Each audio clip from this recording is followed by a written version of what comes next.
1984 by George Orwell. Part 3. Chapter 3.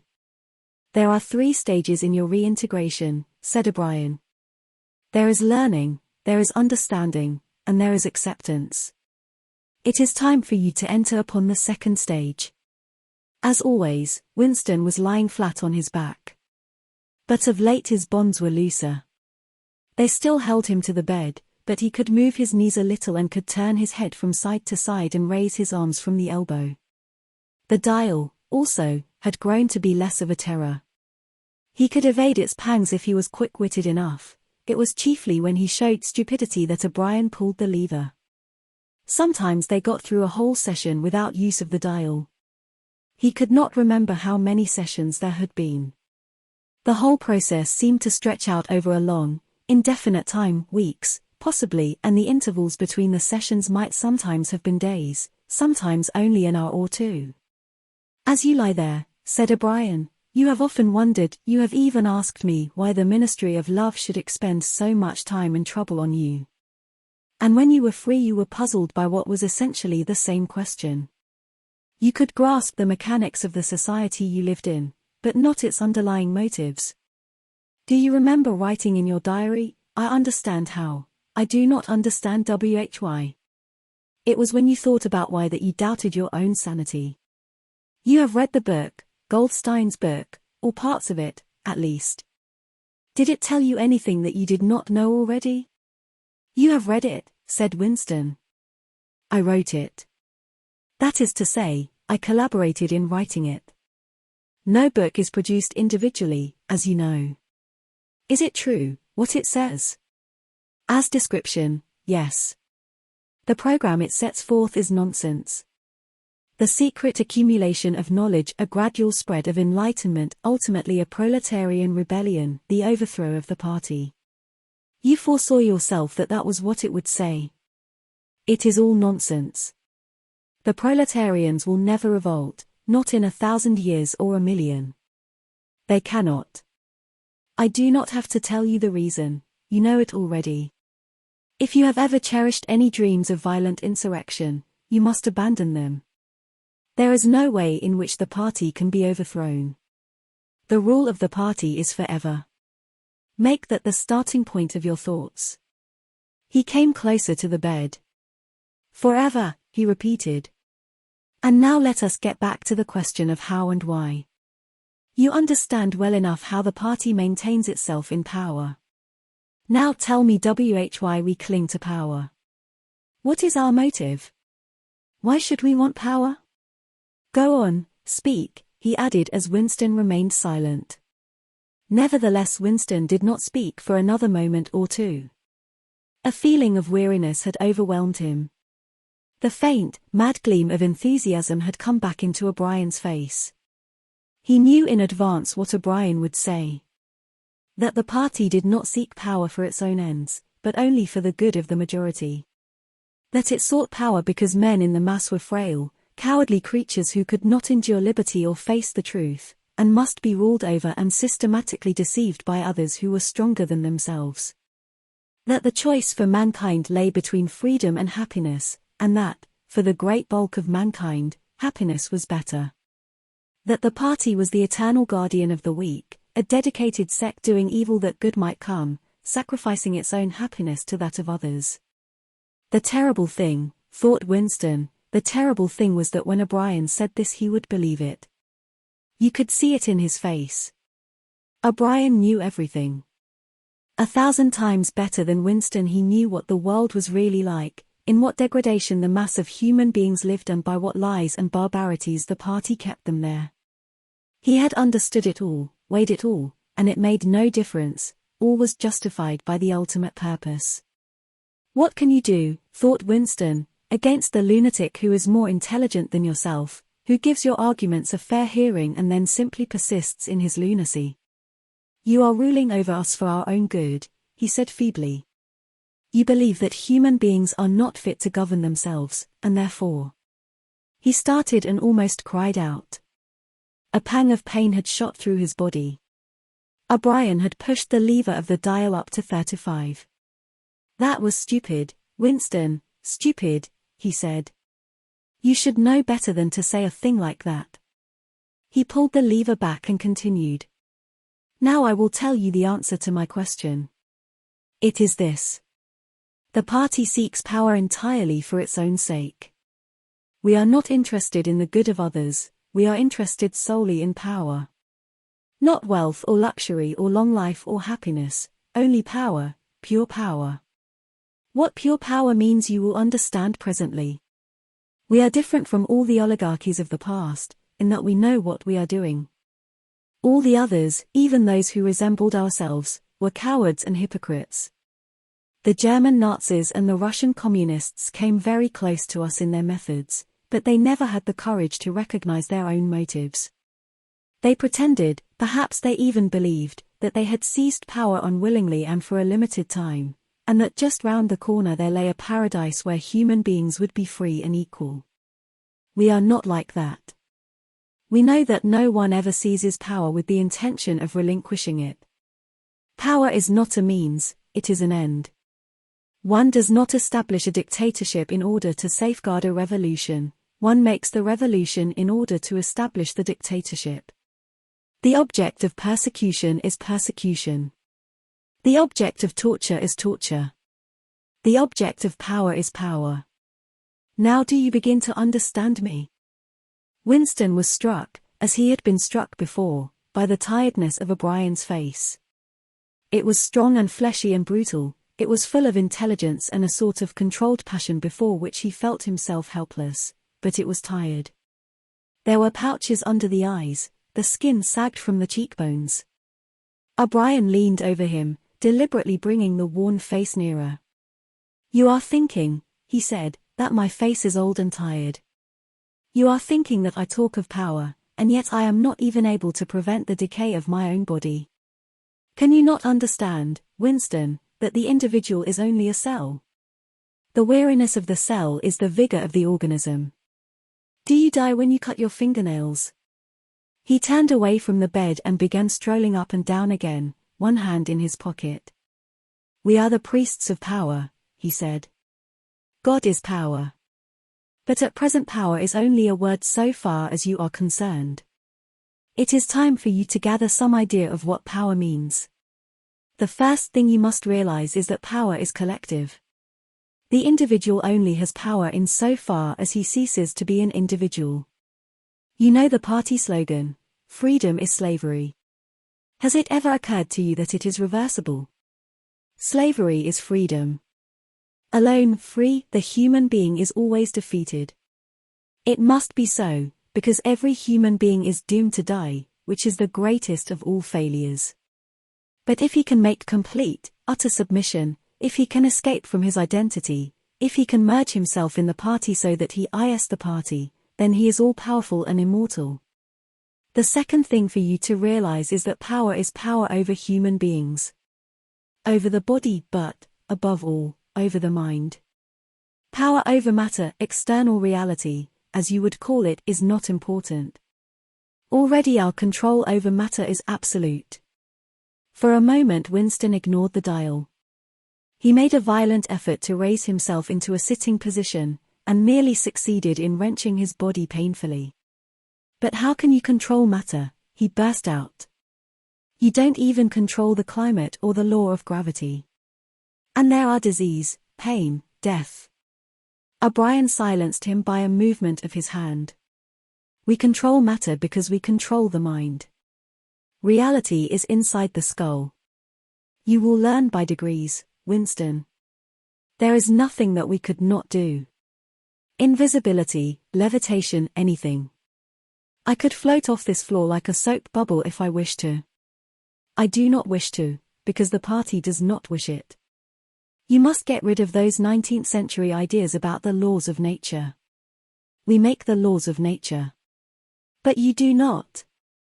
You are not even masters of this planet. What about Eurasia and East Asia? You have not conquered them yet. Unimportant. We shall conquer them when it suits us. And if we did not, what difference would it make?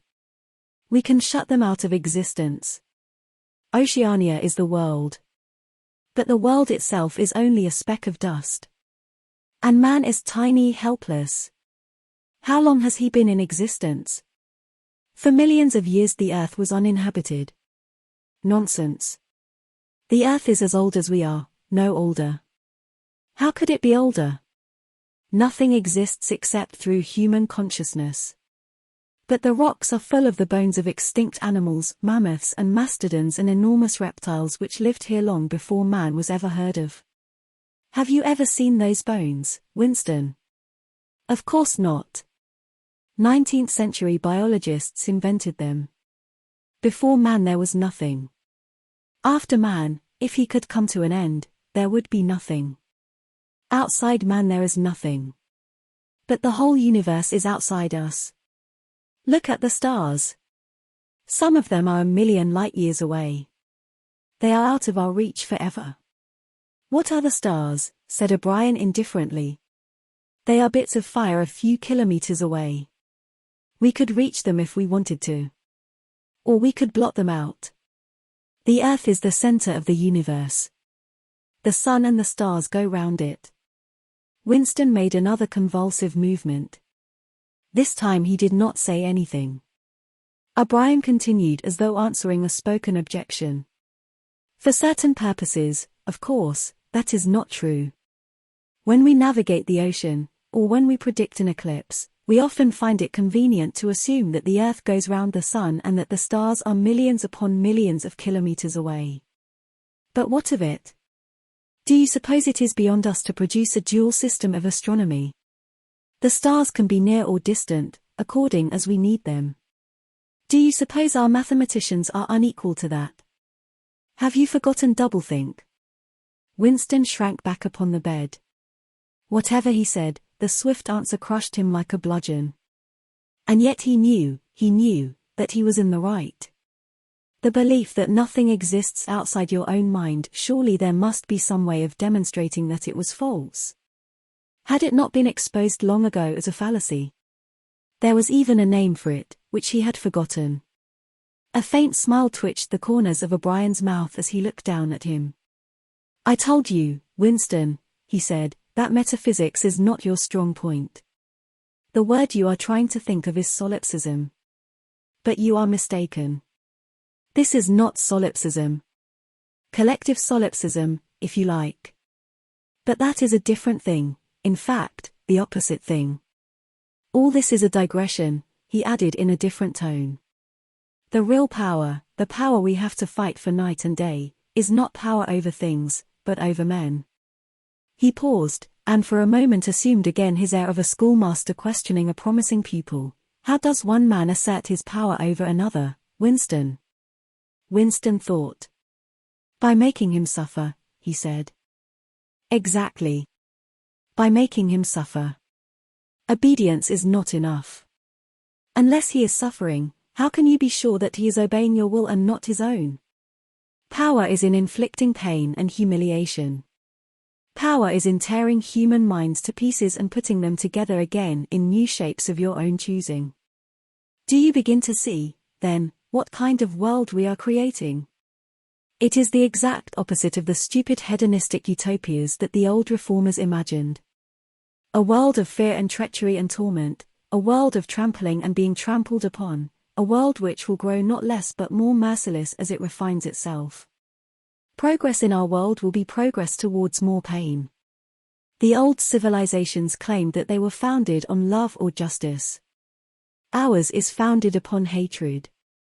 In our world there will be no emotions except fear, rage, triumph, and self-abasement.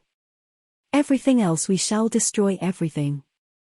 Already we are breaking down the habits of thought which have survived from before the revolution. We have cut the links between child and parent, and between man, and between man and woman. No one dares trust a wife or a child or a friend any longer. But in the future there will be no wives and no friends. Children will be taken from their mothers at birth, as one takes eggs from a hen.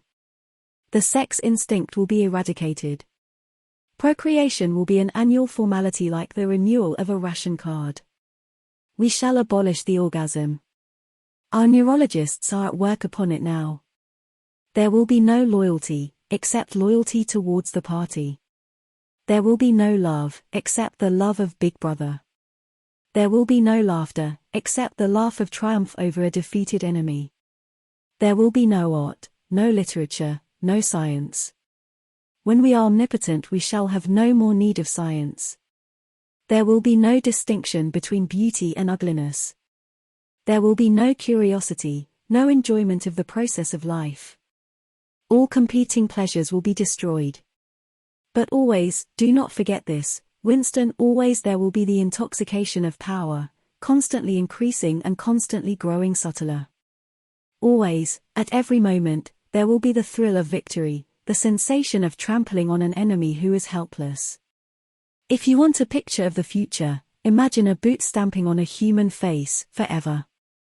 He paused as though he expected Winston to speak. Winston had tried to shrink back into the surface of the bed again. He could not say anything. His heart seemed to be frozen. O'Brien went on. And remember that it is forever. The face will always be there to be stamped upon. The heretic, the enemy of society, will always be there, so that he can be defeated and humiliated over again.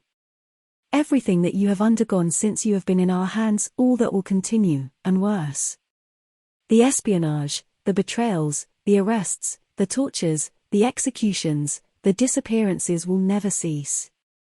It will be a world of terror as much as a world of triumph. The more the party is powerful, the less it will be tolerant, the weaker the opposition, the tighter the despotism. Goldstein and his heresies will live forever.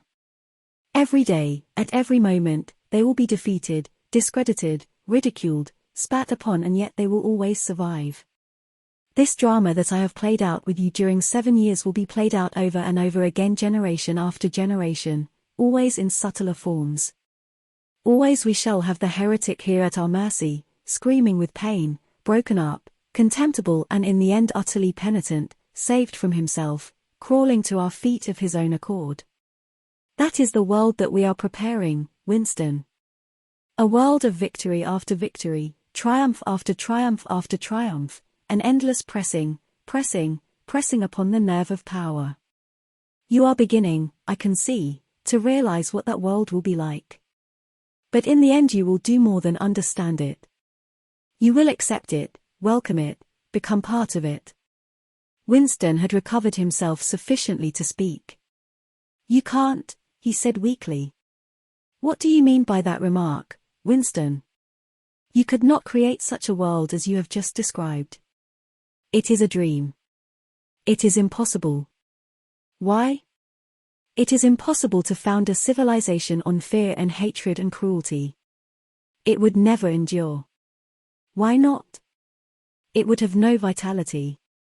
It would disintegrate. It would commit suicide. Nonsense. You are under the impression that hatred is more exhausting than love. Why should it be? And if it were, what difference would that make? Suppose that we choose to wear ourselves out faster. Suppose that we quicken the tempo of human life till men are senile at 30. Still, what difference would it make? Can you not understand that the death of the individual is not death? The party is immortal. As usual, the voice had battered Winston into helplessness. Moreover, he was in dread that if he persisted in his disagreement, O'Brien would twist the dial again. And yet he could not keep silent. Feebly, without arguments, with nothing to support him except his inarticulate horror of what O'Brien had said, he returned to the attack. I don't know, I don't care. Somehow you will fail. Something will defeat you. Life will defeat you. We control life, Winston, at all its levels. You are imagining that there is something called human nature which will be outraged by what we do and will turn against us. But we create human nature. Men are infinitely malleable. Or perhaps you have returned to your old idea that the proletarians or the slaves will arise and overthrow us. Put it out of your mind. They are helpless, like the animals. Humanity is the party. The others are outside, irrelevant. I don't care. In the end they will beat you. Sooner or later they will see you for what you are, and then they will tear you to pieces. Do you see any evidence that that is happening? Or any reason why it should? No. I believe it. I know that you will fail. There is something in the universe I don't know, some spirit, some principle that you will never overcome. Do you believe in God, Winston? No. Then what is it, this principle that will defeat us? I don't know. The spirit of man. And do you consider yourself a man? Yes. If you are a man, Winston, you are the last man. Your kind is extinct, we are the inheritors. Do you understand that you are alone? You are outside history, you are non-existent. His manner changed and he said more harshly, and you consider yourself morally superior to us, with our lies and our cruelty. Yes, I consider myself superior. O'Brien did not speak. Two other voices were speaking. After a moment Winston recognized one of them as his own. It was a soundtrack of the conversation he had had with O'Brien, on the night when he had enrolled himself in the Brotherhood. He heard himself promising to lie, to steal, to forge, to murder, to encourage drug-taking and prostitution, to disseminate venereal diseases, to throw vitriol in a child's face.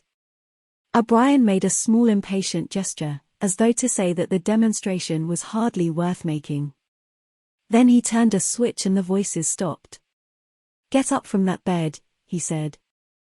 The bonds had loosened themselves. Winston lowered himself to the floor and stood up unsteadily. "You are the last man," said O'Brien. "You are the guardian of the human spirit. You shall see yourself as you are. Take off your clothes." Winston undid the bit of string that held his overalls together. The zip fastener had long since been wrenched out of them. He could not remember whether at any time since his arrest he had taken off all his clothes at one time. Beneath the overalls his body was looped with filthy yellowish rags, just recognizable as the remnants of underclothes. As he slid them to the ground he saw that there was a three-sided mirror at the far end of the room. He approached it, then stopped short. An involuntary cry had broken out of him. "Go on," said O'Brien. "Stand between the wings of the mirror. You shall see the side view as well." He had stopped because he was frightened. A bowed, grey-colored, skeleton-like thing was coming towards him. Its actual appearance was frightening, and not merely the fact that he knew it to be himself. He moved closer to the glass. The creature's face seemed to be protruded, because of its bent carriage. A forlorn, jailbird's face with a knobby forehead running back into a bald scalp, a crooked nose, and battered-looking cheekbones above which his eyes were fierce and watchful. The cheeks were seamed, the mouth had a drawn-in look.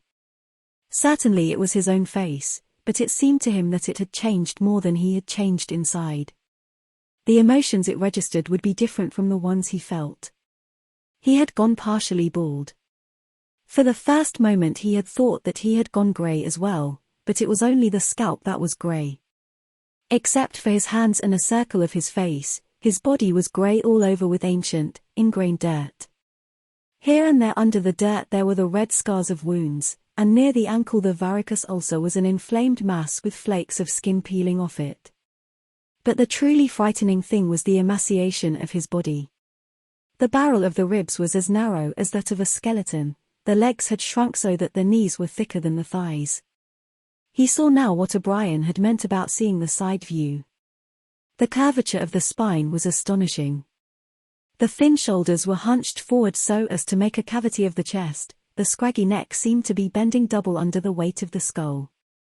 At a guess he would have said that it was the body of a man of 60, suffering from some malignant disease. "You have thought sometimes," said O'Brien, "that my face, the face of a member of the inner party, looks old and worn. What do you think of your own face?" He seized Winston's shoulder and spun him round so that he was facing him. "Look at the condition you are in," he said. "Look at this filthy grime all over your body. Look at the dirt between your toes. Look at that disgusting running sore on your leg. Do you know that you stink like a goat? Probably you have ceased to notice it. Look at your emaciation. Do you see? I can make my thumb and forefinger meet round your bicep. I could snap your neck like a carrot. Do you know that you have lost 25 kilograms since you have been in our hands? Even your hair is coming out in handfuls. Look. He plucked at Winston's head and brought away a tuft of hair. Open your mouth. 9, 10, 11 teeth left. How many had you when you came to us? And the few you have left are dropping out of your head. Look here. He seized one of Winston's remaining front teeth between his powerful thumb and forefinger. A twinge of pain shot through Winston's jaw. O'Brien had wrenched the loose tooth out by the roots. He tossed it across the cell. You are rotting away, he said, you are falling to pieces. What are you? A bag of filth. Now turn around and look into that mirror again. Do you see that thing facing you? That is the last man. If you are human, that is humanity. Now put your clothes on again. Winston began to dress himself with slow, stiff movements. Until now he had not seemed to notice how thin and weak he was. Only one thought stirred in his mind, that he must have been in this place longer than he had imagined. Then suddenly, as he fixed the miserable rags round himself, a feeling of pity for his ruined body overcame him. Before he knew what he was doing, he had collapsed onto a small stool that stood beside the bed and burst into tears. He was aware of his ugliness, his gracelessness, a bundle of bones in filthy underclothes sitting weeping in the harsh white light, but he could not stop himself. O'Brien laid a hand on his shoulder, almost kindly. It will not last forever, he said. You can escape from it whenever you choose. Everything depends on yourself.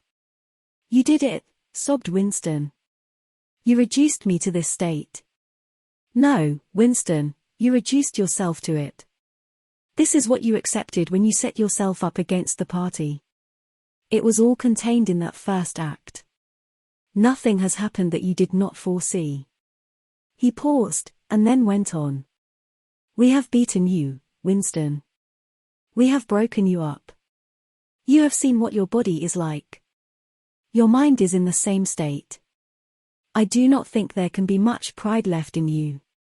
You have been kicked and flogged and insulted, you have screamed with pain, you have rolled on the floor in your own blood and vomit. You have whimpered for mercy, you have betrayed everybody and everything. Can you think of a single degradation that has not happened to you? Winston had stopped weeping, though the tears were still oozing out of his eyes. He looked up at O'Brien. I have not betrayed Julia, he said. O'Brien looked down at him thoughtfully. No, he said, no, that is perfectly true. You have not betrayed Julia. The peculiar reverence for O'Brien, which nothing seemed able to destroy, flooded Winston's heart again. How intelligent, he thought, how intelligent. Never did O'Brien fail to understand what was said to him. Anyone else on earth would have answered promptly that he had betrayed Julia.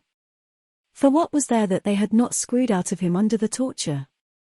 He had told them everything he knew about her, her habits, her character, her past life. He had confessed in the most trivial detail everything that had happened at their meetings, all that he had said to her and she to him, their black market meals, their adulteries, their vague plottings against the party, everything.